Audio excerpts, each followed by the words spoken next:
Developers, the wizards that shape your company like nobody else. Their code helps build your products, develop systems, and keeps your entire technology infrastructure from falling apart.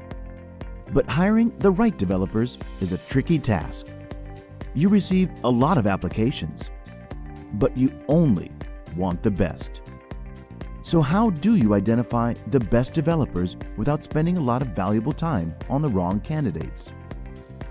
Introducing HackerEarth's technical recruitment software, a platform that helps you hire the best developers by using online tests to assess your applicants. Here's how it works. With HackerEarth, you can invite candidates to remotely appear for customized coding tests for any technical role. And once they take your tests, you can access detailed performance reports to decide who makes it through to the next rounds. Auto-generate highly customized tests for any technical role, even if you're not a developer yourself. Access our library of more than 15,000 inbuilt questions, or add and use your own. With over 35 programming languages supported, you can receive submissions in the language of your choice. The system magically evaluates the code submissions based on multiple parameters. And you get detailed reports on each candidate's performance. Copying or using any unfair means on a test is impossible, thanks to our proctoring measures and plagiarism detection techniques. HackerEarth helps you optimize your tech hiring process by scaling your hiring efforts, improving your accuracy, and reducing your time to hire. Tech recruiters use HackerEarth for a variety of requirements, identifying the right candidates during lateral hiring, scaling their university recruitment efforts, and aiding workplace diversity through blind hiring. More than 500 companies globally use HackerEarth to assess developers. Now, it's your turn to transform your hiring process.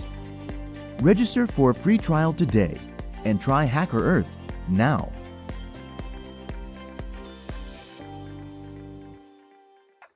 So, a very good morning to one and all present today. One more episode of HackerEarth webinars is here for you. And today we have with us one of India's most renowned HR leaders. I hope most of you know him already. I don't need to give a formal introduction about him. He's one of the most famous HR leaders, not only in India, around the world as well. First of all, we at HackerEarth would like to congratulate him for starting his own firm, which is Prabir Jha People Advisory. So, so welcome everyone. Hope you have a great session. I'll start off this session and gradually I'll hand over the mic to Prabir, as you can see him as well. Just a few things about the platform. There's a questions panel on the right hand side. Please use it as and when you have a question. Please don't hesitate in asking any kind of questions. We are open to questions throughout the session, although we'll be having a dedicated Q&A session post the live session. So I hope everyone can see the question section. It would be great if you could respond there by saying yes, so that we have assurance that you are able to see and hear us as well. So awesome. So I can see a lot of yeses coming by. Thank you so much. So so the agenda for today is a little bit about the speaker, Prabir Jha, tad about HackerEarth, what we do as an organization. Then we go to the exact webinar, the topic, what does it take to hire and retain top talent? A major issue these days, retention, a problem for organizations across the globe. Hiring the right talent, again, one of the problems that a lot of people are facing across. A quick poll and a QA session. So a little bit about Prabir, although most of you might be knowing him already. So Prabir is an alumnus of St. Stephen's College, Delhi. And as I mentioned earlier, that he's also the founder and CEO of his own company called as Prabir Jha People Advisory. And he has been an ex-global chief people officer at Cipla, and also been a CHRO for renowned Fortune 500 companies such as Reliance, Dr. Reddy's, Tata Motors. So he's awardee for multiple awards. I mean, if I start naming them one by one, it will take a long time, so I'll just skip on that. So coming back to what HackerEarth is, so a short presentation about HackerEarth. So HackerEarth provides enterprise software solutions that help organizations with their innovation management and technical recruitment needs. So we have conducted over 1,000 plus hackathons, assessed 1 million plus candidates, and have a community of over 2.5 million now. So by a community, I mean we have a developer community who you can reach out to using us, and we can provide you the right talent. So this is what I would call the usual pattern of technical recruiting. It starts with sourcing, screening, interviewing, and hiring. So the middle two parts, that is screening and interviewing, is where we help you in recruiting the right talent. So screening is not scalable, it is time consuming, it is inaccurate. Similarly, interviewing is again time consuming. You have to ask the candidate to come to the office and then take their interviews. It takes whole days time to actually assess if the candidate is good or not. And it's also a cost of false positive is high, since you never know the person who gave the test is the same person who's coming for the interview session. So this is where we help you out. So HackerEarth's product Recruit is a technical recruitment platform that allows you to technically assess developers through coding challenges and conduct remote code pairing interviews as well. So a few features of the product include creating tests with no or little experience. So we provide you a question library of 15,000 plus questions. You can either choose from this library or even have your own custom questions. Let's say you have a set of questions that you have been following for your organization to particularly hire some designations. So this is where we allow you the feature to add your own questions as well, apart from using our own library. Then there's remote proctoring capabilities. So by proctoring capabilities, we assure that anyone who's taking the test cannot cheat either. I mean, we monitor their tabs as well. If they open a new tab, we can check if that's the same person who has filled in the application form for the particular job. The third point, conduct skill-based assessment for candidates. Again, one more important thing is skill. So you need the right people for the right job. I mean, you don't want to hire someone who is not capable enough to handle what you require from him. So it's important to test their skills and assure that this person will be able to deliver what you expect from him. Automated online end-to-end technical assessment, detailed reports of each candidate, what is their in skill set in which they excel, what is the skill that they're not good in. So you can choose multiple skills and assess them on that, or you can choose just one skill and go all out for that. Sixth part, the most important part, conduct tests from anywhere. So you don't have to be present at a particular location, or let's say a university, to have this test. You can set this test online, and you can assess them. Once the test is done, we share a detailed report of each candidate, so you have an assurance that this is the same candidate. And we offer you a video interviewing as well, so you can remotely video interview the candidate, so that you have exactly an idea that this is the same person who gave the test and he has the skills to actually perform under pressure as well in the organization. These are a few customers that we've been working for. I mean, I'll not focus much on this, and as you all have been waiting for Prabir to speak, I'll hand over the mic to him and over to him. Hope you have a great session. Please keep the questions coming in whenever you have it. We'll be monitoring them and asking them within the session, as well as having it post the session. So over to you, Prabir. All right. Arbaz, thank you very much, and good morning, everyone. I'm just getting my screen up.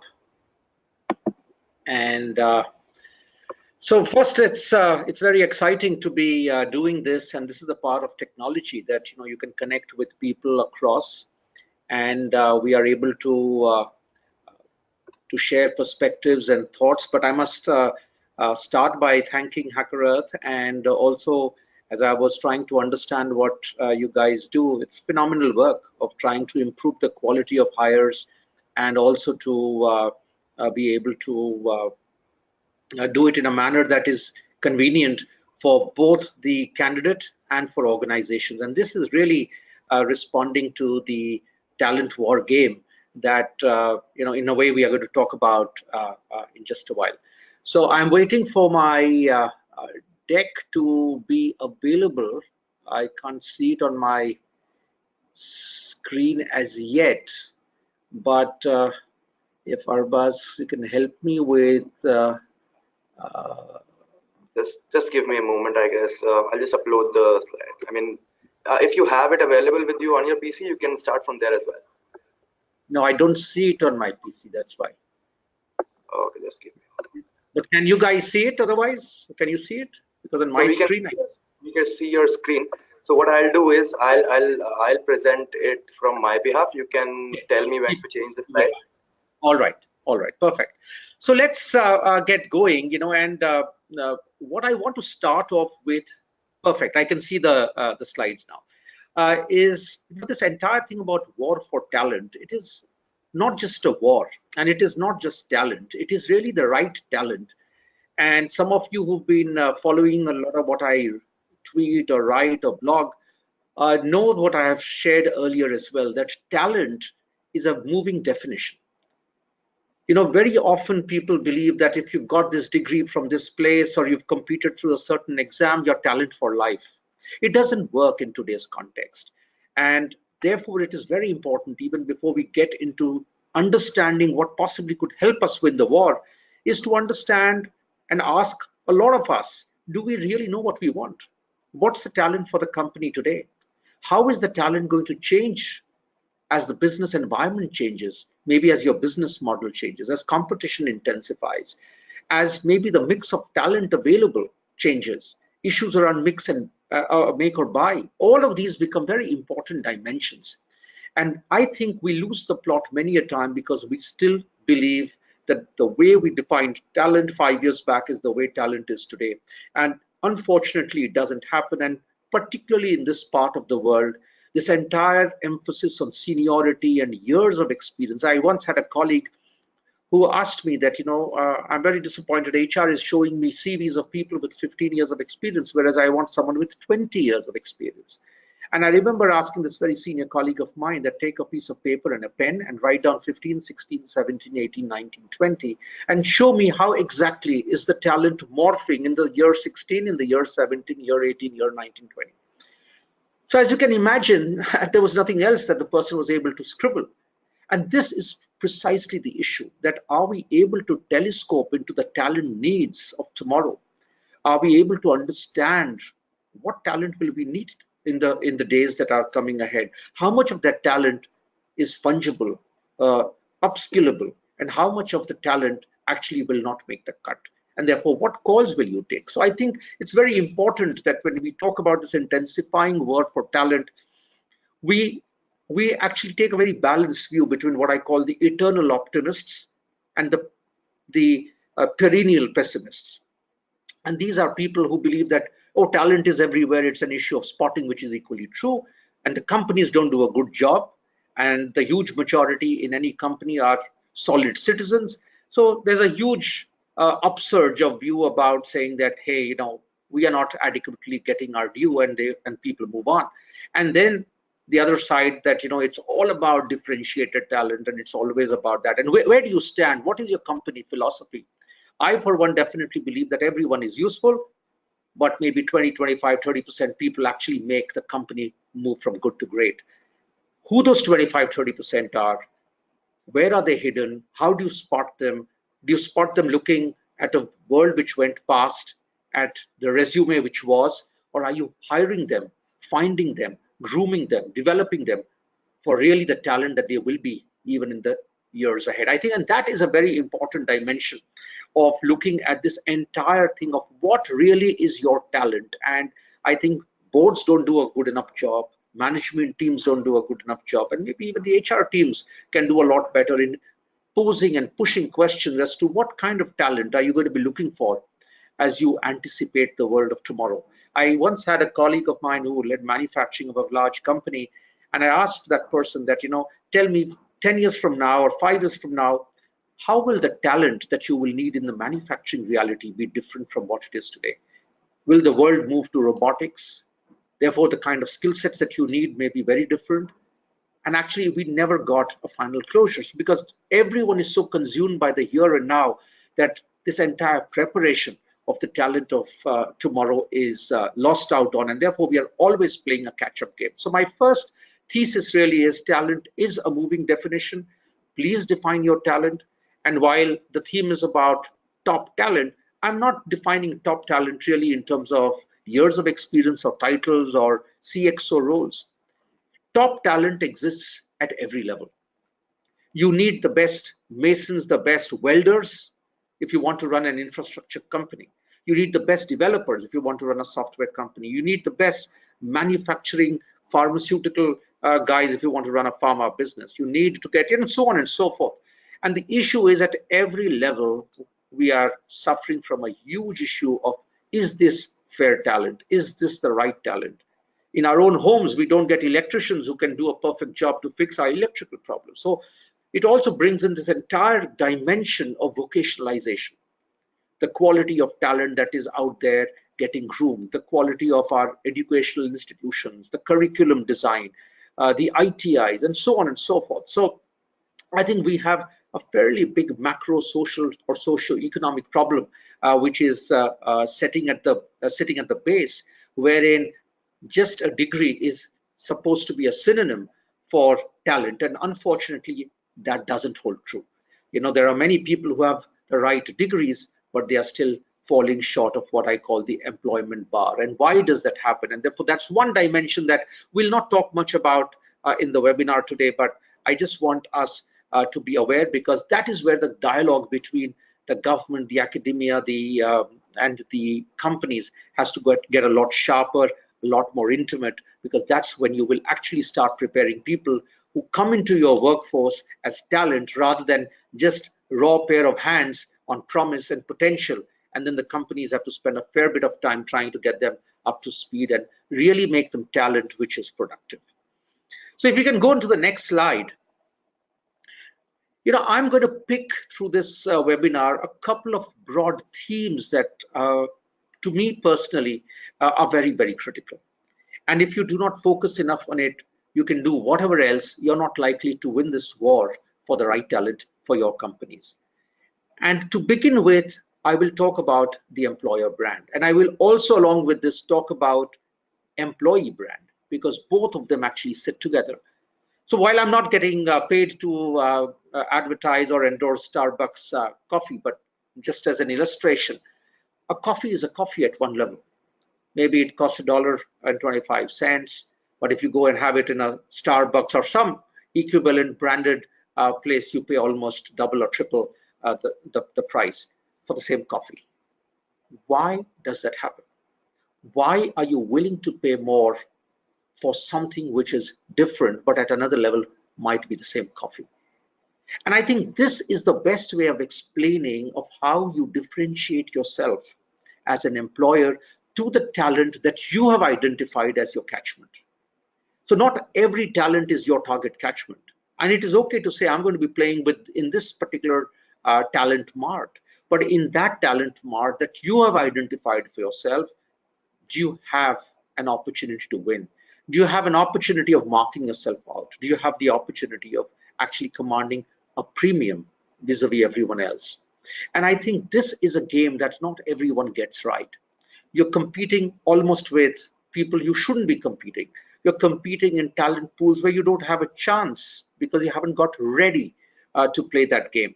And you're expecting serendipity to help you get the odd fish in the talent game, which is poor strategy, because you spend a lot of effort and time. In some ways, you even destroy the little brand that you have because you're not received well. So I think a lot of it is really about thinking through your brand strategy. What do you stand for? And some of the next slides and through this next 45-50 minutes, I'm going to try and help you see how you create an employer brand. But the fact of the matter is that one of the most powerful ways in today's environment is really to get the best talent. The best talent is the best advocate of your employer brand. Getting is easy, but keeping your talent is very tough at any level. At any level, it is very tough. And when talent goes away, it erodes a lot of your brand. And therefore today, employer brands have got very vulnerable. And therefore the challenge is, how do you build? And there are companies who've been able to build over the years a sustainable employer brand and a presence that has lasted through the ups and downs. But what about the newer startup realities? Why is that some of them start attracting a lot of attention? And recently you would have seen LinkedIn published, and I wrote a little commentary on the top, 6, 7, the toppers, so to speak, were companies which were historically startups. How are these people able to create that brand? So I don't think it's about tenure, old age, scale and size of a company. It is really about creating a brand that matters to the talent segment that you are playing in. This is very important. And therefore, you have to spend enough time to understand, where are you going to play? Are you going to play at the top-notch institutes?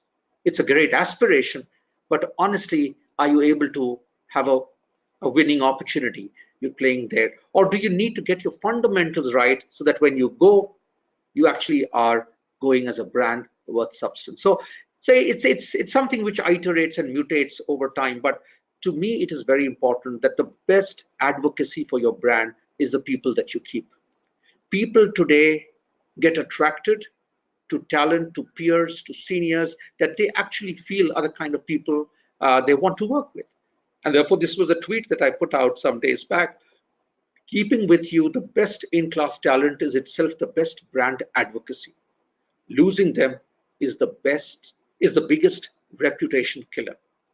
And I think in a millennial reality, while I don't like stereotyping, it is very important. In a world which is so social media networked, not everyone will get to know you.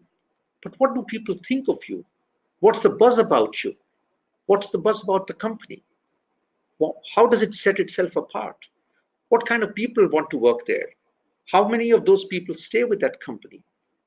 I mean, all of these things are important. To me, it is not so much about pizza and coffee and free cokes. It's really about designing a workplace which challenges, attracts, retains, nurtures the best in class talent. This is what stays. Rest, everything is replicable. And when I talk a little later about culture, I'm going to bring this thing back. So this is the power of employer brand. But I also want to leave a thought. For talent also, I asked this question: if you were a brand of soap, what kind of a soap would you be?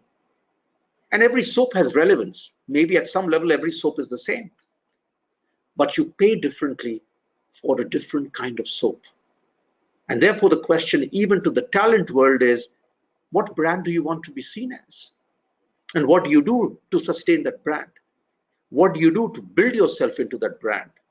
Which is today not a session I want to monopolize on, but how do you really build your personal brand? So this is the balance between an employer brand and an employee or a talent brand. And at the end of the day, it's very clear, the best brands normally start aggregating better talent brands and vice versa. And this is where differentiation happens. And this is where the first, even before the first bullet has been fired, you have actually won a battle or you have lost a battle. So to me, this entire issue of brand perception, brand recall, and it's not what you say on campuses or what the organization talks. What do your people talk? What are the lunch table conversations like when people leave your company? I mean, do they go out and say that, wow, what a workplace it was? Or do they say, thank God I'm done with that place? And these are things that we don't adequately manage well. We don't manage the alumni responses, reactions as well as they should be.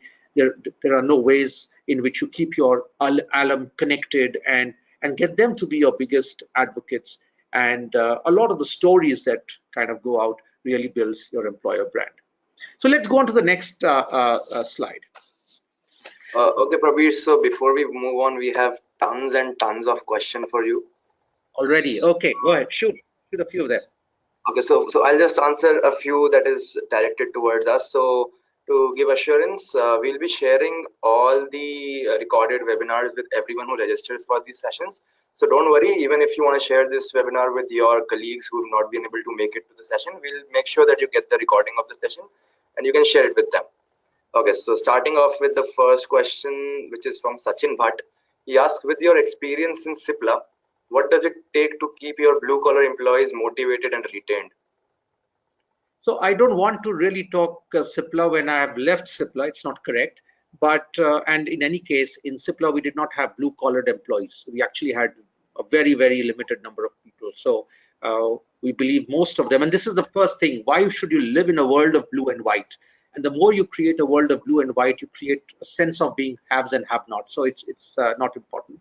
But having said that, I understand the larger question. Again, it's back to the same issue. What is the talent that your so-called blue-collar environment demands? Is it just people who've been there for a long time? And I know from my experience, there are people who have been contractual people, but in the blue-collar category, who actually demonstrated better skills and better productivity than your regular employees, right? And therefore, the issue is, how do you manage the morale, the motivation of the talent which actually makes the difference? Unfortunately, what we do is we do a one brush spread across. And that is why we many a time demotivate people who actually are the ones who are creating greater value. The rest of them, don't make a difference. But I think it's all about connect. It's all about listening. It's all about respect for the individual. I think if you handle people with respect and you acknowledge, you make them feel included in problem solving. My own experience of handling blue-collared people in my entire career has been, they actually have the best answers because they really know where the shoe is pinching. But do we get off the high horse and go to their workplace and ask them, what's your idea? What's broken? What's missing? How can we make this better? And they will help you solve the problem. And I hope Sachin. Yeah, please go ahead. No, I said I hope that helps Sachin with a response. Okay, so moving on to the next question. And okay, Varsha asks how much you can bet on employee with retention bonus. Is this the right strategy? It's not a sustainable strategy, and I've written a lot about it. For every dollar that you pay extra or you try and ring fence the guy with, there will always be someone who will pay a dollar more. It is not sustainable. It is important to make sure that you pay what is called fair compensation, fair rewards. You can't be having top talent and paying them less than 50 percentile compensation. Then you're actually at a risk. But I don't think it's sustainable. I don't think that you can just keep adding to the employee cost. And therefore, as I talk the next some slides, you'll get some answers. For me, I have always said, get to be a more recognition, appreciation rich culture rather than a rewards centered culture. A reward centered culture is going to get mercenaries, and mercenaries are not the people that who are going to be necessarily people that you can hold back for eternity. Okay, that was a great answer. So one more question before we move on to the next slide.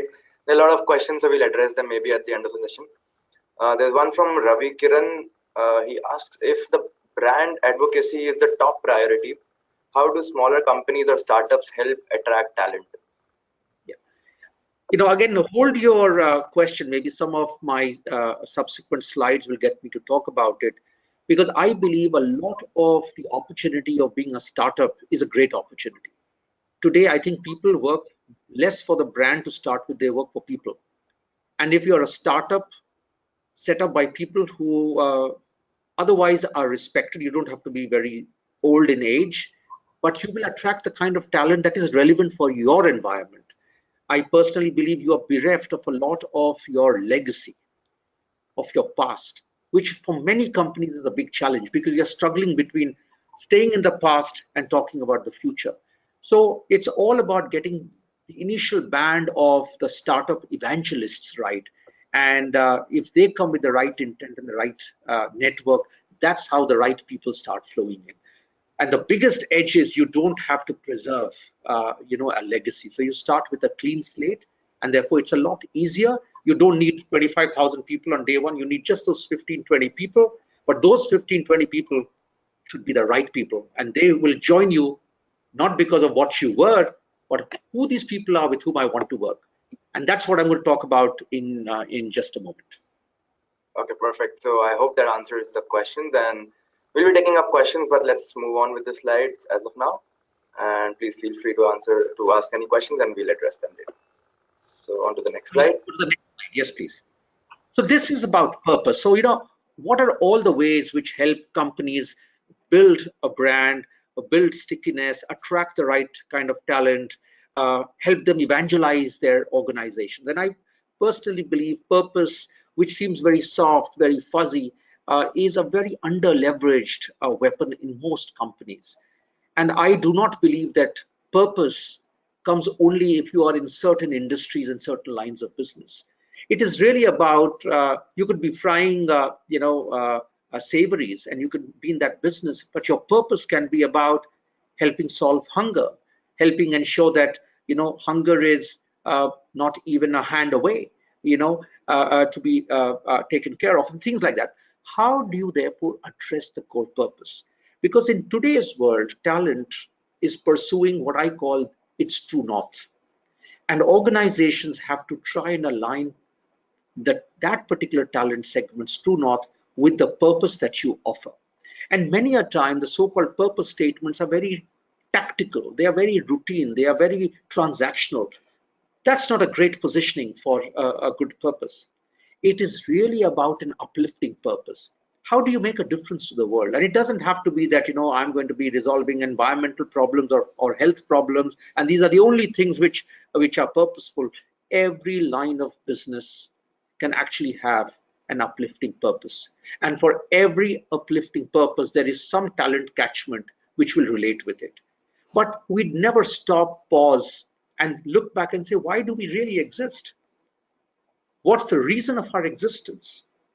And at the end of the day, you can be an automobile company, you can be a cab aggregator, you can be a supplier of boarding chemicals, but everything has a larger purpose. You might be a small part of that value chain, but can you uplift that little part to a deeper purpose, to a larger purpose? And there are many, many examples of how you could do it, and that's one of the things that in my new avatar of people advisory I intend to do, because this is really part of helping people get their employee brand proposition right. So again, I'm using my tweets to reinforce some points. Don't buy talent loyalty, earn it. This is a small line, but it is so powerful. How do you earn loyalty? How do you earn attraction? And it is about the purpose. Why do you exist? People want money today. People want all the basic hygiene issues, but people also want to make a difference. And if you can connect your work, and it's just about stepping back and saying, all right, I'm in this line of business, seems very transactional, but am I actually addressing a larger purpose? And can I therefore build my entire value proposition that anyone who works in any capacity in my company is somewhere finally impacting this larger purpose? And I think this is really very, very central to many companies across a range of industries. And the challenge is we haven't thought deep enough. We haven't connected with that larger purpose. And because of this, talent believes that their job is transactional. And within the company, it's the same thing.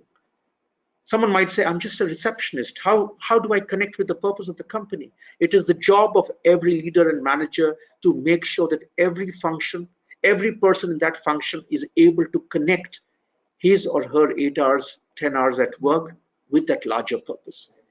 The explanation has to be made. The connects have to be made. Unfortunately, most people, most leaders, most HR teams don't have the time or the energy or maybe the imagination to be able to connect the transactional 8 hours with the larger purpose. But you do that, it builds a great sense of significance for talent. And ultimately, we are humans. We all play significance. We all play for a larger emotional purpose. We want to leave a little contribution to a deeper legacy. So I just want us to think a little about purpose and think, if you were to redraw the purpose of your company, how would your talent conversations pan out? How would you involve people? How would you crowdsource the peeling of the onion in your company to finally find the purpose which is more uplifting? And I think companies have not done enough. And there is a huge opportunity which lies for any company of any scale and size in any industry, trust you me, to be able to elevate its purpose and therefore become a stronger talent magnet than what it typically assumes itself to be. So we can go to the next slide unless there are some quick questions, and I can take a couple of them, and otherwise let's go to culture. If you've got your purpose, if you've got your company's true north right, and you are living in the reality of today, and you're conscious of the future that is coming onto you, you will talk about culture even more closely than we do. Culture seems very fuzzy, very iffy, very soft. And I've always said soft is hard. It's really rock hard. And while we say culture eats strategy for breakfast, unfortunately, it doesn't play out like that in most companies. A lot of talk the talk happens, but not enough of walk the talk happens around culture. Many people who are talk are not necessarily who understand culture. Forget role model the culture that you want to be. And I want to again make the same point that I made about talent. Culture is a moving definition. There is nothing like hardwired culture. You have to see culture in the context of your operating environment and of the kind of talent demographics that you want to attract and keep. So it is not about this was my culture for 500 years and that's the way it is. It does, if it's still relevant, by all means continue with it. But if it is not, have the gumption, have the willingness, the ability, the courage to repudiate the culture or parts of that culture which don't make sense today.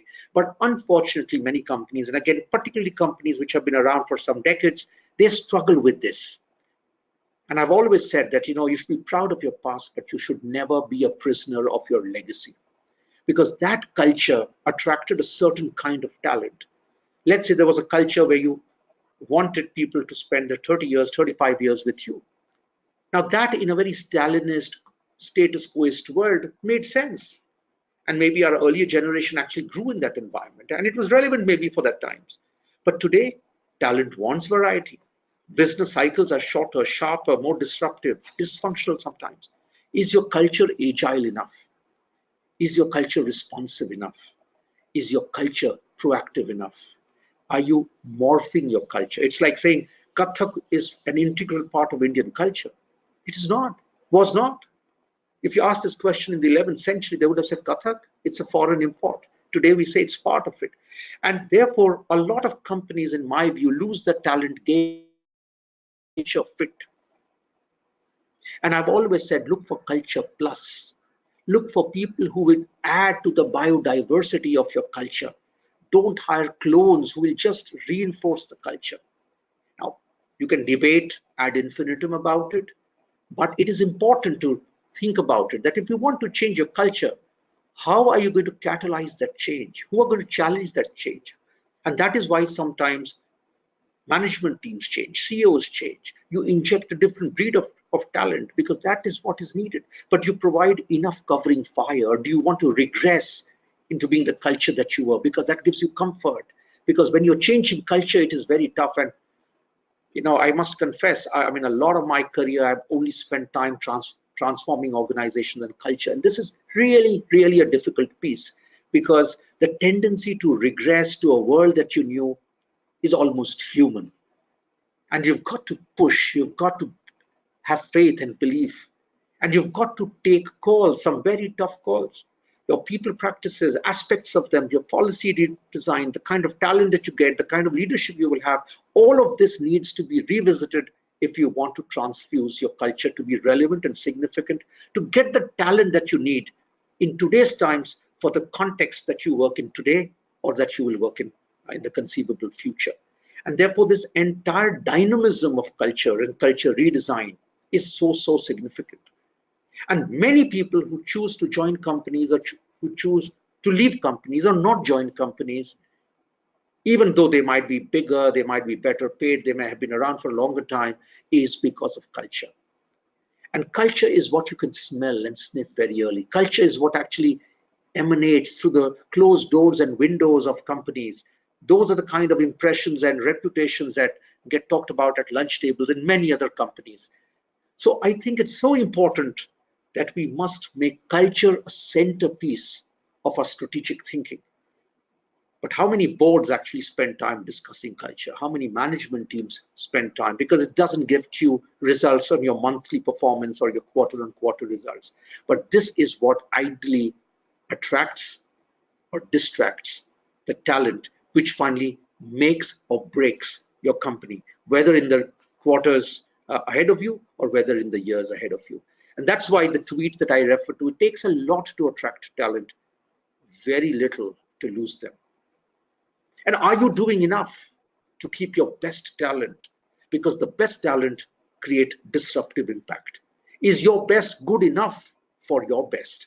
Are you doing your best to keep your best? And I think this is where, again, companies, leadership teams, average managers, HR, we buy peace. We get stuck in political turf battles, ego issues, and in the process, the one thing which should never have been compromised gets compromised, which is culture. And if you don't have a distinctive culture, you will never be able to get a distinctive bunch of talent. So whether you want to be a culture where you encourage people for conformism, or you encourage people to think differently, is a very, very critical issue. You cannot say I'm an innovative company, but your culture is all about compliance and control. You cannot say that I'm a very merit-driven culture, but when your entire practice is really about loyalty and tenure and experience. Now, these are hard choices to make. I'm not saying one is better, one is worse. But the question is, are you discussing, debating, and deciding right enough, deep enough? And I think this is a very important dimension that you must think about when you start thinking about this entire strategy for winning the war for talent. So, Arbaz, if there are questions, I'm happy to take some questions, and then we can go to the next slides. Okay, we again have a lot of questions. So, okay, so Vineet asked, hello Prabir, what are the cost-effective methods of creating an attractive employer brand? Okay, so there are many. No brand gets created overnight. Brands need authenticity. They need what the brand says to be experienced by people who interact with the brand. And I therefore tell people, be clear, don't write 20 things, write 3 things. But you say, this is us. So if you say that we are a very high respect culture, or a brand which is very high on people respect, it has to happen from the way you respond to mails and queries, to the way your reception treats a visitor, to the way a talent is not made to wait for an interview, where leaders understand the fact that it's an invitation to talent. It is not that they are giving a job. So you can take whatever slices that are important, but every dimension of the experience has to then reverberate with what you've stated as the brand. So to me, it does not matter what your brand statement is. What matters is if you were to do actually a checklist of every small activity and experience of people with the company, whether they are your clients, they are your candidates, they are your employees, do they actually experience it in the way they do? And that is how your brand actually gets talked about and gets reinforced. So that's really what my response would be to this question. Okay, that was a good response. I hope we answered your question well. So we'll take one more question before moving on. So, okay, one question from Manas. He asked, how do you retain talent when the entire industry believes that money can buy anything? So money is important. Let's not take that away. Money is important. We live in a different world. There are distractions. People's aspirations are different. But my answer to the question is very simple. People say I left for better prospects. People say, and managers say, oh, he left because someone gave him a 20% hike or a 30% hike. My question is, why did this guy explore the opportunity? Did he get to know about his 20-25% hike even before the invitation came to him? Or did that offer happen at the end of a process? So the question is, if you're going to be intervening further downstream, you're going to be losing the plot. You've got to intervene upstream. So money is hygiene. I'm again saying that you can't be paying P25 of the market and expect miracles in your talent supply. It will not happen. But if you are, let's say, at least at the P50 of the market, what else makes, and that's really what the webinar is about, and I have a few more slides left. If your culture is so distinctive, where the guy says, you know what, I love going to work. I love the space that my culture gets. I love the respect that it is. I love the non-hierarchical nature. Now, these are things that money cannot buy. I'm allowed to experiment. I can do many things which in many other companies, my colleagues would have very scoped jobs, but I have an opportunity of learning wide. Now, how are you leveraging this? Or I get celebrated, I get appreciated. I have talk time with my CXOs. In most companies, CXOs don't have time, right? If All this becomes part of your value proposition in the package, and people experience it. They'll say, okay, it doesn't matter. Maybe instead of P50, I would have got P60, but that's fine. It's okay. It's worth the experience that I'm going through. So these are very important dimensions. Unfortunately, it's actually, and that's why even in your flyer you wrote, we cannot reduce this war for talent to a currency game. You will never win the currency game. It is poor strategy, but you cannot also live with a subpar rewards strategy, because you've got to be competitive, because that's how the world is. But beyond the threshold, the differentiator really are all the different things that I've been trying to talk since we started the webinar. Okay, so one question. So this question has been asked by multiple people, and I mean they framed it differently, but it means the same thing. So I'll just join a few questions from Palak and Ranjit. They're asking if the top level management is rigid. So how do you as an individual transform the culture? So if you are depends on who you are, right? And who is top management.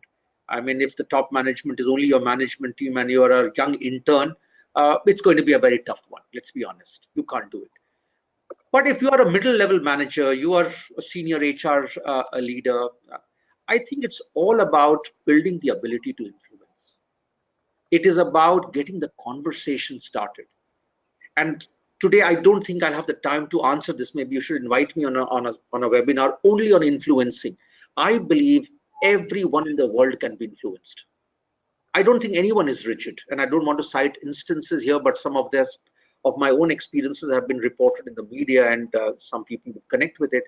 Things which were unthinkable changed, and you've got to stick your neck out. You've got to make sure that you are speaking what you believe needs to be spoken. And but if you're really at the bottom of the pyramid and you're alone, it's something that you're not going to be winning the war of. But if you're middle management, you start building some conversations, build a cohort group, let that little murmur start happening, start influencing some people in the leadership ranks who you think are willing to listen a little. It's like playing a game of carom. When you want to pocket the queen, you don't always hit the queen directly. You hit something which hits the queen, and the queen goes into the little corner that she's supposed to go. So I think it's an influence game. It's not impossible, but it takes every little bit to form that little coalition that starts influencing the top leadership. Okay, so thank you, Prabir, for that answer. I hope we answered the question that was asked by multiple people. Moving on to the next slides now. So yeah. Okay. So, and this is almost is a segue to the question that some of you just asked me. It's about leadership. Ultimately, talent is a leadership game. If leadership defines what is talent, leadership accepts the talent, leadership hires talent, leadership rewards talent, leadership shunts out talent, leadership loses talent. I think at the end of the day, even culture is owned somewhere by leadership. And if there is one crisis in corporations, the biggest crisis I see is of leadership. And when I say leadership, I'm not talking only of CXOs. I'm talking about leadership at different levels. It is not about leaders who are exceptions, but it is about leadership, the art. And I think we are still trying to solve what I call a pediatric problem with a geriatric solution. Leadership is very dated. A lot of our leadership styles, and again, don't get me wrong, there are many honorable exceptions at every level in many companies, in many industries. But overall, leadership is still living in the past. Leadership is still about command and control. Leadership is still about titles and ranks. Leadership is still about experience. I don't think that is leadership. Leadership is really about the willingness and the ability to go beyond yourself. It is about your own vulnerability. It is about your vulnerability to admit, I don't know what my talent solutions are, but can I actually crowdsource? Can I invite people around coffee and listen to them and ask them? Leadership is about creating time for things which are not here and now tasks. Leadership is about doing a job which is 2 levels higher, not 2 levels lower.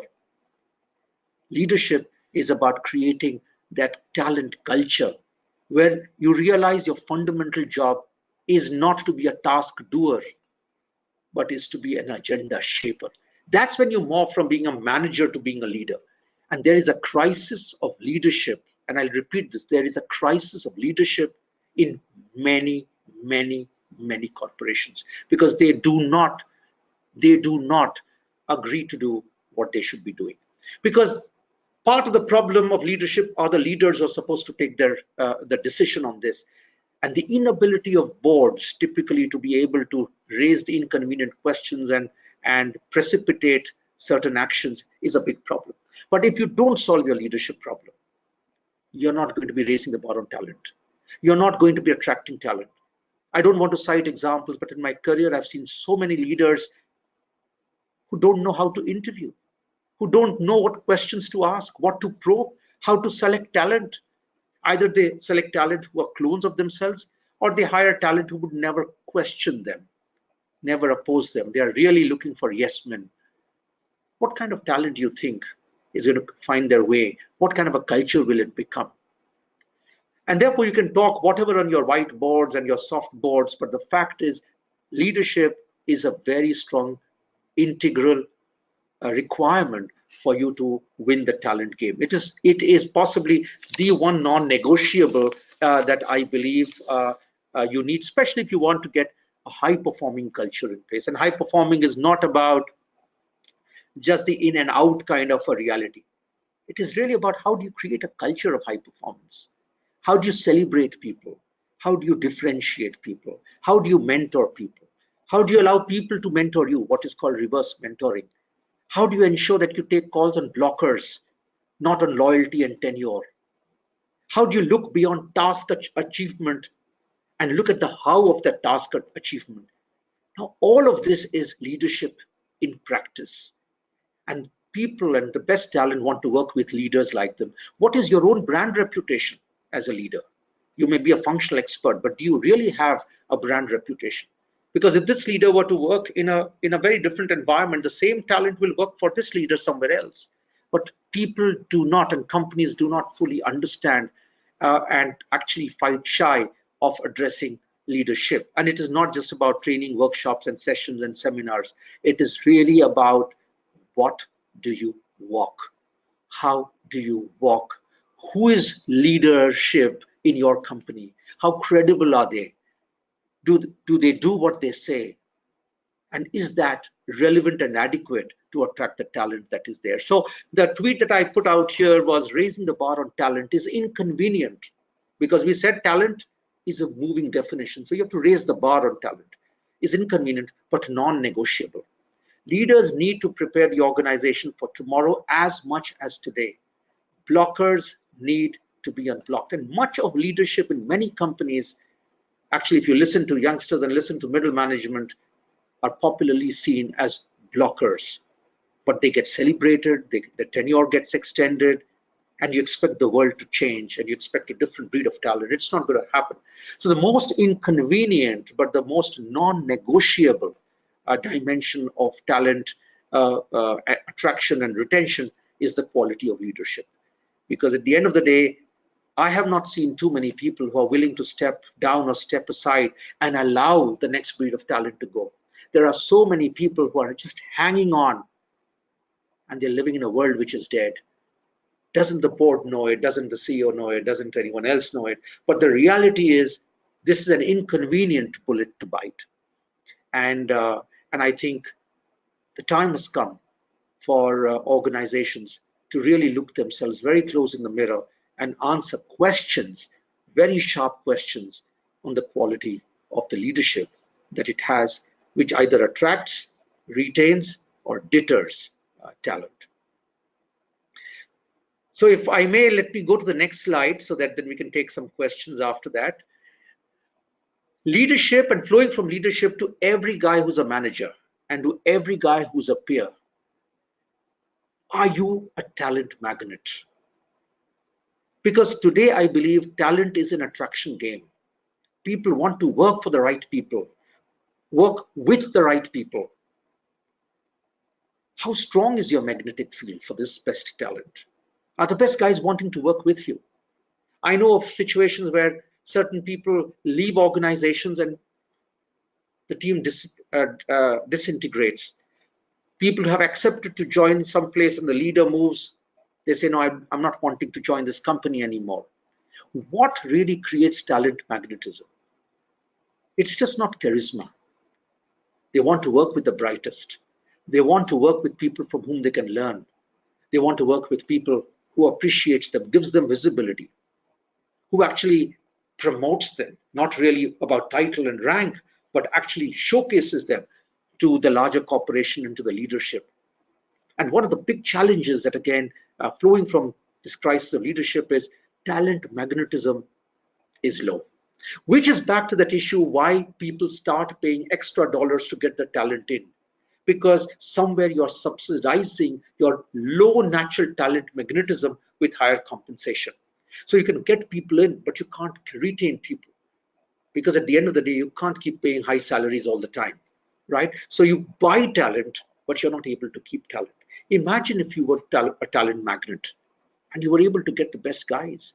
Maybe some people would take a salary cut for the opportunity of working with you, learning with you, growing with you, getting mentored by you, nurtured by you. And imagine if your peer set is of such people. You want to spar with them, you want to run with them. Because a lot of what you get to be seen and what you become is about the company you keep. So in today's world, companies, leadership teams have to ask themselves, great talent is not just about great functional skills. It's important. But especially as you go higher and higher, it is about your talent draw, your ability to be a magnet. And this is what gets talent in. And you don't pay for that talent, you just attract talent. But unfortunately, such people are also not convenient leaders. They will have a mind of their own. They will need their own space. They will need the opportunity of disagreeing, which is back to that question about culture. If you don't create that culture in which such people actually become stronger magnets, they are likely to opt out and you will lose your magnetic field. But if you were to do that, not only do they attract talent, you actually intensify that magnetic fields, because there are many, many more people who actually become talent magnets. There are people, and I've seen in my career, who are not even known in their own company by every segment. Forget the industry, forget cross industry. But today, talent operates in very unknown catchments. And I am a strong practitioner and believer of talent fungibility across sectors, across functions, across industries. But are you a person that people recognize as a talent magnet? And this is an invitation and opportunity that we need to have if you were to win the talent game. Can we take the next one, please? And I just want, and then maybe we can close with that and take questions. I want to leave this entire concept of careers as a thought with many of us. Most of us do not understand what a career is. We still believe in the old antiquated view about careers being set of titles, my money and my hierarchy. That is not the way careers work in today's world. I have in my own career taken salary cards, taken title cards, and I think those were some of the smartest things that I did, or even what I'm experimenting with my advisory firm at this point in time, to get off just the routine, just the secure allurement of title, money, and reward. Today is the world of the gig economy. It is not about workplace loyalty. Careers are not defined only by companies. In fact, careers are not owned by companies. Careers are owned by you. And smart HR leaders, smart leadership teams will be able to allow people and respect people for not wanting to get hired and necessarily be retiring from the same company. I'm not saying that's a bad thing, but it doesn't have to happen. But if in those 5 years, the guy made such a huge indelible impact and learned in the same process and moves on, it's great. It's a win-win. It's about reimagining careers. Even individually, many of us are stuck in our past. I did this there, I did that. Is it relevant in today's world? If not, the career is going to be still born. It's going to be disrupted at some stage. There is no traditional vertical career path. The world is really about the trapeze, the lateral movement, swinging from different experiences. Now, as a company, do you allow people different experiences? Or are you still wanting a guy with 15 years of experience who's already done this, this, and this? And that's why there is no candidate? If you don't take bets with your talent, someone else will. I wrote a big piece on this some years back. If you don't bet on your talent, someone else will. And we just don't seem to be learning quick enough. Oh, he's never done this before. I've coached a number of senior leaders in my career, and I've said, don't hire people for what they have done. Hire them for what they can do. Because that's the only way you will get fresh pair of eyes onto a job. But it is unbelievable how HR and leaders both want plug and play guys for every job. And the more you plug and play, the more, in my view, you're making yourself less ready and less relevant for the future that your company and industry is going to face. Similarly, it's about experimenting, acquiring new skills, creating opportunities of new learnings, upskilling, creating opportunities of being coached. A lot of what today I'm offering to do and I'm doing is really about coaching people. There is an individual reached out to me and said, Prabir, doesn't matter what money it is, but I want you to coach me personally, not necessarily through the company. I'm willing to pay. This is the investment talent is making in their own careers. Now, as an organization, we've got to see this need, because at the end of the day, if he's putting his own money in, the guy is preparing himself for a future which may not be in the same company. And I think, therefore, this entire trapeze movement, this entire thing about hoarding your talent is a losing strategy. You cannot hoard your talent. You have to allow your talent to spread their wings within the company, if needed, even beyond the company. But this is what adds to your talent magnetism. But it needs a very different way of understanding careers, because if you want to keep people who spend the next 30 years with you, you are by default going to be living with mediocrity and creating a culture of suckers. This is not going to help the company. But this is another trap that many, many companies are here for. Don't today hire for careers. Hire for enabling people to build their careers. The onus of career shaping is on the individual. The locus of control is internal. As a company, try and create a situation wherein the guy has enough opportunities for that internal locus to be satisfied within the organization. And in the process, he or she creates disproportionate impact for you. So you cannot hire racehorses, which is your best talent, only to keep them in your stable. Allow them to gallop away. But when they are with you, make sure that you have invested so much in them, in their experience, through culture, through leadership, through training, through upgradation, through taking bets on them, through lending them that little ear, that they extend their tenure with you. If you don't do it and intervene only when the guy puts in his or her papers, it is looking at the stables when the horse has bolted. It's too late. And these are the talent myths that we need to destroy and demolish if we really want to succeed in the era that we are living in. And Arbaz, if you can just flash my last slide and I'll be done with it, and we'll take all questions. And therefore, my appeal through the webinar and to all of you and to as many people that you will possibly have this conversation, reaching out to senior, in HR, beyond HR, is the world wants us to imagine the unimaginable. That is where the future lies. Just doing what everyone else is doing or what everyone else did in the past is not a differentiating strategy. You're not going to win. It is about making some of those unimagined, counterintuitive moves and games. It's about taking bets. It's about the hard calls. It's about looking yourself in the mirror. It's about building talent magnetism. It's about holding to top talent even when the guy has the odd stumble, rallying, giving them that confidence that we are there with you, because it's okay to experiment and to fail. And therefore, the margin for error has to be high. But in the larger context of this talent game, you actually have no margin for error, because great corporations are not just made by machines and systems and processes and algorithms. They are made by people. And when it is a people game, we've got to be masters of understanding the people psyche, the people heart, and the people mind. And only when, therefore, you contest a lot of what, as Marshall Goldsmith said, of what got you here, and you're willing to demolish a lot of that and imagine the unimaginable, would you have a winning opportunity of winning the game, the battle, the skirmish that I call the talent war.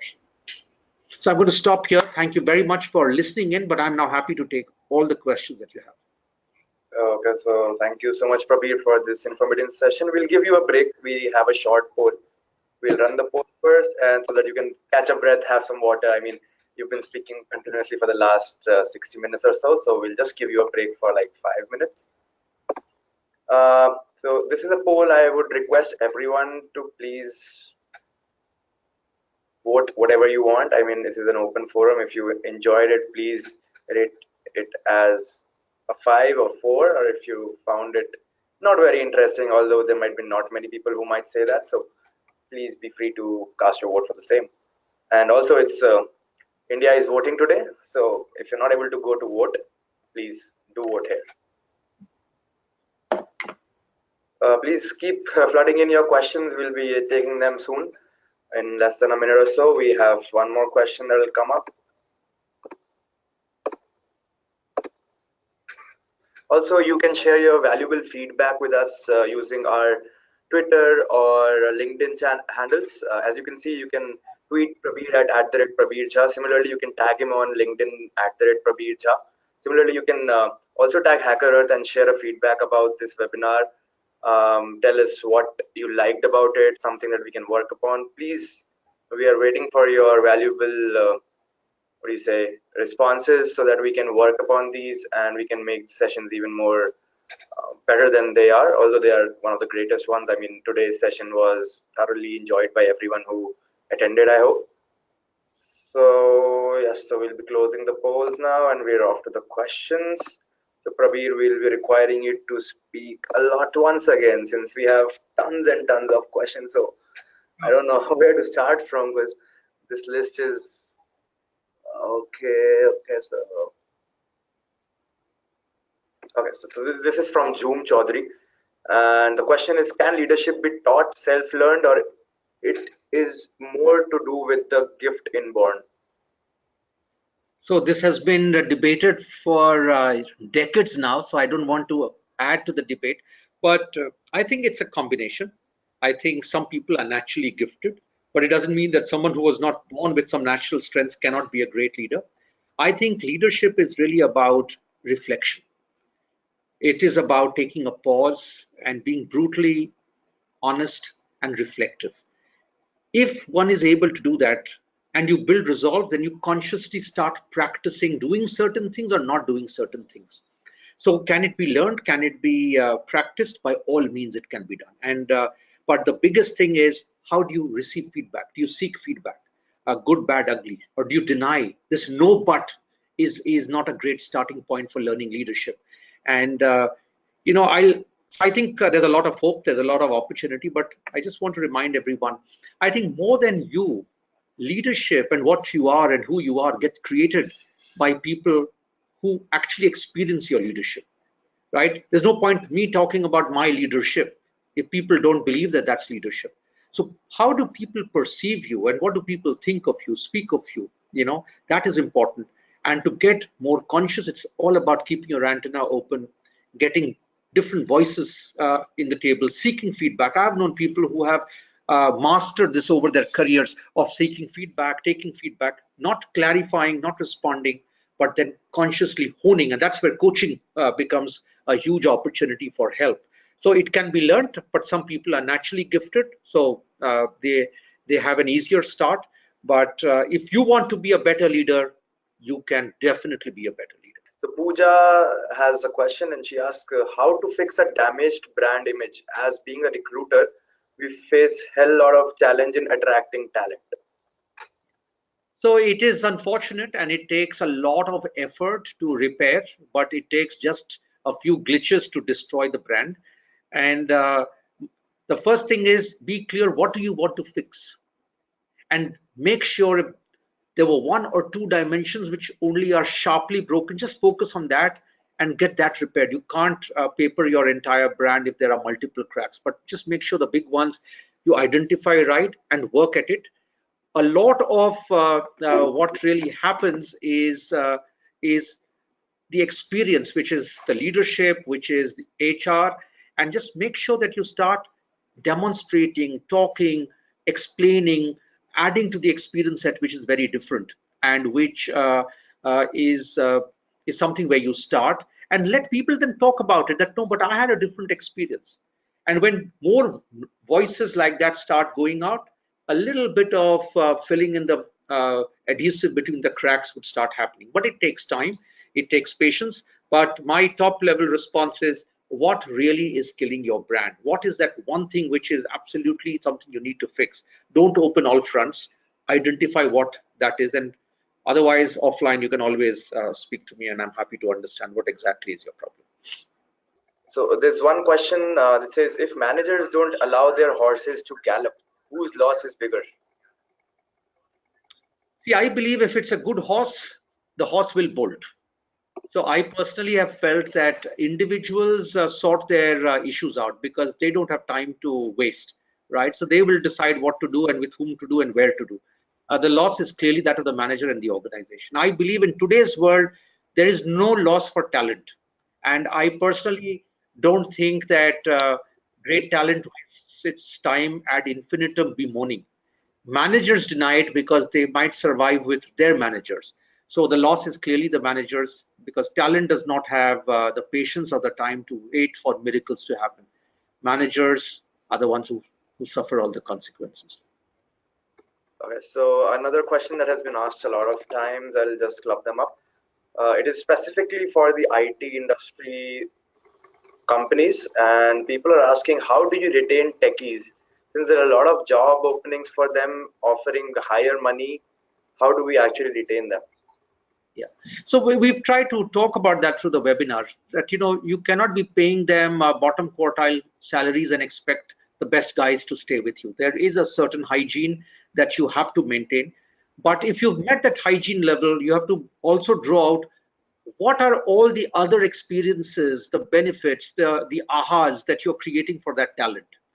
Newer learning, newer exposure, newer projects, giving them an opportunity of doing their own thing for some part, other benefits, the opportunity of learning, the opportunity of visibility and interaction with the top management. There are many things which actually matter, not only in IT companies, in any company. But if your entire issue is about money, because that's the most polite reason to give, because the manager is happy, HR is happy, the individual doesn't want to burn his or her bridges, oh, because I got a better offer. But you got a better offer at the end of a process. Why did you go to interview first, right? And that is what we have to address. And I very strongly believe a lot more of appreciation, recognition, making people feel significant, that you matter, goes a long way in keeping talent with you. The opportunity of learning, the opportunity of doing things that typically you don't get allowed to be done in other companies. That's important. But if you are at P25 of the market, then obviously you don't even have a fighting chance. I mean, I very clearly believe you've got to be at the median of the market to actually have a fair chance of keeping the talent that you have, if you can add the other things. But even if you're at P90 of the market, to assume that you will therefore keep all the talent with you is an assumption. Because if your culture sucks, you will attract talent, but you will lose talent as much. And therefore, you have a leaking tub issue, and many a time then you pay a still higher premium because you don't have the talent experience that otherwise you should have offered. Okay. One question from Mansi, and this question has been coming up for a long time as well. To set up a culture in a startup, what are the top 3 things HRs should do? First, you should listen to different demographic slices. Just listen. Ask them that, how would you describe the current culture of the company? What do you like about the culture? What do you not like about the culture? What kind of a culture should the company get to as you visualize the next 5 years? Listen to different demographic experiences. I have done this in my own role in leading transformation in different companies. It is so interesting. The perspective, let us say, of the board could be very different that from the youngster, right? So I think the first thing is to make sure you align, you try and play up. Look at the range of dichotomies, and then you start converging into what makes sense. And therefore that goes through an iterative process. So that's the first part. The second part that HR should do is, once you've got clarity, pin it down. Don't write 25 things. If you've got 3 to 4 things which clearly are the pillars of your culture, you are in a good place. So that's the first part. Second part, make sure you revisit every aspect of your people practice. from the way you hire, who you hire, how you hire, the performance system, reward system, recognition, benefit program, cultural celebrations, whatever else that you want, and say, if this is the culture we want to be, actually, where does this measure up? You will get your answers, and obviously you prioritize and then you work on that. And last and the most important thing is you must reinforce the new cultural tenets that you want to get in, and reprimand cultural tenets which were relevant and celebrated so far if they have been repudiated. People underestimate the power of positive affirmation. So now you celebrate people who are actually culturally different than, and don't celebrate people who so far was celebrated, because now you don't want, let us say, people who are individual, siloed, brilliant people. You want to celebrate collaboration. Now you don't celebrate individuals and you celebrate teams, right? So how do you reinforce the new culture, and how do you reprimand or go away from the old culture would be the third thing. So 3 things that you should do in order to get onto this journey of migrating from culture X to culture Y and sustain it. Okay, so uh, Shaji asks, is there any real example of any system that keep track of employee life cycle? There are many. In fact, software has, there are many algorithm solutions that at least I've had an opportunity of listening to by different companies, startup companies. And the larger issue is, who is listening? Solutions are available, but who is listening? And does it really matter? Because a lot of what you pick up are not necessarily things that are happening today, but are likely to happen tomorrow. So the entire employee life cycle, there are different options. Some are more integrated, some are bolt-on options. So technology, digital solutions exist. But I think, again, the deeper question is of the mind. Do you really want it? And or do you want to explain the reality away? And I'll be honest, even as HR, we want to explain some things that are inconvenient away and say, oh, well, this guy was disgruntled, or this group was, this. So we always rationalize and explain. And the last thing is, many things which are not said are things that we should be listening to. Not everything which matters is actually said. So I tell people that if people are not speaking, listen more attentively. There is something that silence is telling us. But it looks very soft and fuzzy to a lot of typical left-brained managers and leaders. But that is where I think we lose a fair bit of it. Okay, so one question from Pavas. He's asking, I am outside of India, a lot of Indians here. I get constant feedback that we argue a lot, yell, always out to prove worth. Is it time for India to soften down and show grace? Thank you for the candor. I think it is true. If we were to stereotype, we are a lot more aggressive. We love to jump in, but a lot of it is to do with the reality of our own national challenges, where there is a struggle. I mean, you struggle from getting admission to kindergarten, to school, college, jobs, whatever else. So there's an opportunity. So somewhere we get ingrained to get more pushy and aggressive. In fact, in many companies, we do, acculturation workshops, even how to do telephonic conversations. How do you do group conversations? How do you make sure that you allow someone else to speak? So these are trainable. Companies actually have been investing in trying to soften the natural Indian aggression. And I think when we work on a global level, we have to recognize there are certain global etiquette and practice that we will have to kind of acquire. And so this is a very honest admission. I cannot say it's untrue, but there is a value of that, because we work very hard. We give a lot of our effort, but I think blind workaholism and aggression is, in my mind, not necessarily a winning strategy. We have to get smarter, and we've got to get a lot more rounded in the way we influence than just the logic and data of our influence. Okay, thank you for that answer, Prabir. Once again, clearing the fact that we'll be sharing the recording as well as the slides with everyone who registered. So please keep an eye on your inbox tomorrow, and you'll be receiving the recording as well as the slides. Okay, moving on to the next question. Sushma asks how to uplift the old employees of the organization to come up to the same pace and energy of the newer generation? Brilliant. It's a great question. And first, my hope is that we never get to a point where we segregate people into two blocks, old and the new. Old was new sometime, and over time we kind of left them untouched. So we did not do our job, but that is history. So ideally, never get to a point where the guy is mothballed, and suddenly you say, well, the guy is not good enough, etc. And I've seen in my own experiences, people are good, but they never got 15, 20 years of support and mentoring and enablement that could have actually got them to be as good as anyone else. It's not their fault. But now if it's done, what do? You don't spread yourself wide. You can't cover everyone. Pick who do you think have the best opportunity of role modeling the transition to the new world. Because if you are able to support them, coach them, handhold them, celebrate them, then convert them into being the magnets or the coaches for the larger so-called more tenured workforce. So they become your ambassadors, and when they see them actually having made the transition, it gives them both confidence and assurance and emotional comfort that it's a bridge that we can actually cross. Otherwise, if it comes as a top-down fatwa, it's not going to work.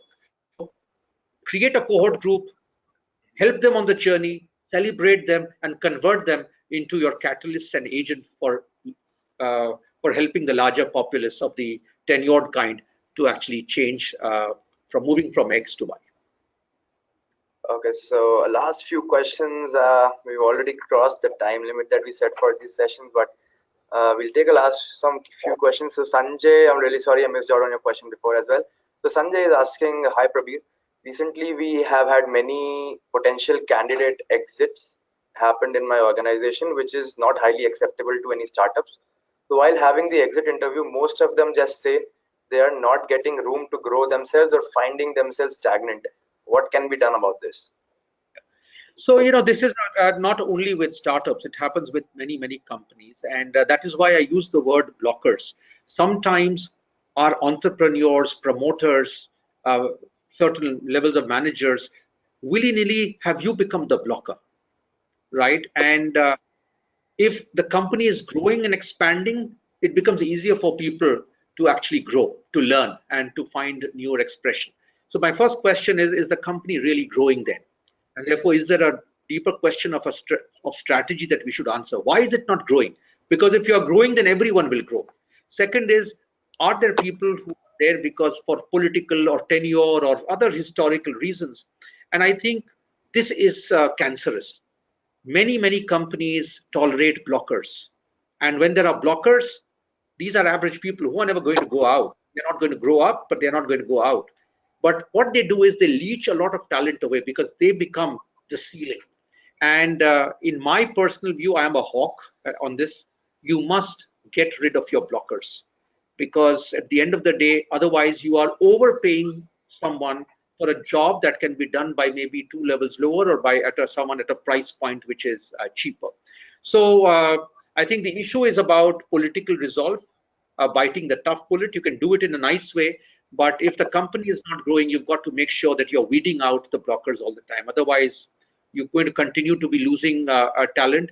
And believe you me, every resignation at any level gets 5 peers of that resignee to start thinking of leaving as well. And therefore, exit of good talent is never to be taken lightly. And therefore, sometimes the intervention must be happening more upstream than what I have seen in most companies typically. Okay, so another great answer. So, okay, one question is from Sushma, and a tricky question, I would say. So she asks, what is more important, the skill or the attitude? See, if you take my bias, and if I had to pick one, if you put a gun to my temple, I would pick attitude. If the guy has the right attitude, the guy will even acquire skills. It is doable, it is trainable, right? Or the guy will be able to work with different kinds of people who will bring the necessary skills together. But if you have just brilliant jerks who don't have the right attitude, they are going to destroy the team, they are going to destroy the company. And the challenge is that we celebrate historically in many companies brilliant jerks rather than people with the right attitude. But having said that directionally, I honestly don't think you can choose between either or. And you've got to meet fundamental skill level of whatever is your level, grade, etc. And the level of skills needed change as you move up your hierarchy. You may not know all the nitty gritties of whatever, because that's not the skill you need, but do you have the strategic ability? Do you have the the softer skills? But so as you go higher and higher, attitude, disposition, EQ, all the softer side to me becomes non-negotiable. I may not know anything about the business, but I can get the best guys to work with me and for me to deliver the result. But if I am the only one who knows everything, first problem is everything is restricted to the way I think and what I think. You don't allow others to kind of come with another view. And if you don't have the requisite soft skills, you're not going to be able to attract talent, challengers, other skill sets to come together and work together for the certain outcome that you're playing. Okay, last two questions and then we're done. One is from Ambreen, and she asks, "Hi Prabir, how to deal with employees spreading negativity amongst the team, and also because of them others get demotivated?" Super question again. I think this happens everywhere. First question is, why is there negativity? Can you talk to this person? Can this person be heard? Sometimes just catharsis helps the person get rid of negativity. Sometimes you hear and then clarify perceptions. These are misperceptions and the guy gets sorted out. So you try and attack the source. But if some people, and I'll be honest, I see a lot of youngsters being more cynical and skeptical than what is ideal. There's a lot of toxicity, right? I'm the only one right, everyone else is wrong. Despite all the effort of listening, counseling, coaching, cajoling, responding, if someone is unable to get rid of toxicity, get rid of that person. It is as simple, because the more you tolerate that, the more it infects others. And before you realize, it's a sinking ship, right? I think it is very, very important as a leader to have that call. How much are you going to allow that softer thing of trying to listen and respond? And at what point do you cut the cord? But in my own experience, I have actually exited. There was a person from an IIM Ahmedabad pedigree. He had a reputation of being an eternal cribber. Anyone in the corridor, the only thing is crib, crib, crib, crib, crib. He was a top pedigreed guy. He was not a bad skills guy. But at some stage, we had to call him, and finally we had to ask him to leave, because at the end of the day, you cannot be so disaffected, right? So I think it needs that little courage to bite the tough bullet, but get rid of people who are eternal cynics and skeptics. But if they are honest critics, first listen, first understand, is there some basis for their so-called negativity? Because negativity sometimes is anyone who does not speak the party line is said to be negative. But maybe that is really the sane voice. So that's what you should spend time, not judge the person without giving the person an opportunity of being heard, which again happens in many, many companies across levels, right? Bad practice, right? But if you've done all that, and at the end of the day, despite all the counsel and help, if the guy is unable to get beyond what is his fundamental DNA problem of toxicity, then you eliminate. Okay, so the last question for the day, and it will be, how to develop diversified and cross-functional opportunities without affecting the business? I'd use the word hoarding talent, and this is the one reason that I have heard in my 3 decades. Oh, without him, my world will collapse. Without him, this project will end. Without him, something will happen. And I'm saying, how was this manager or leader appraised positively then? The job of every leader, every manager is to de-risk your team every time. I've always told leaders that, what if I take 2 of your best guys away tomorrow? Because the talent is owned by the company, not by you, right? How will you continue to de-risk? How will you think of 2 other guys who can do this job? And every movement out of your team is an opportunity for you to upgrade talent, to take risks with other talent. If you ask me, nothing collapses. It is the biggest fear, and insecure leaders and managers will create a huge hullabaloo around, oh, everything will collapse. People have left, hordes have left, people have moved, nothing has collapsed. Countries have run, leaders have come and gone, countries have, nothing is going to happen. So I think it's a very exaggerated, misplaced fear. I have been a very strong advocate of moving people around, taking bets. I brought people into HR who were medical doctors, R&D scientists, salespeople, right?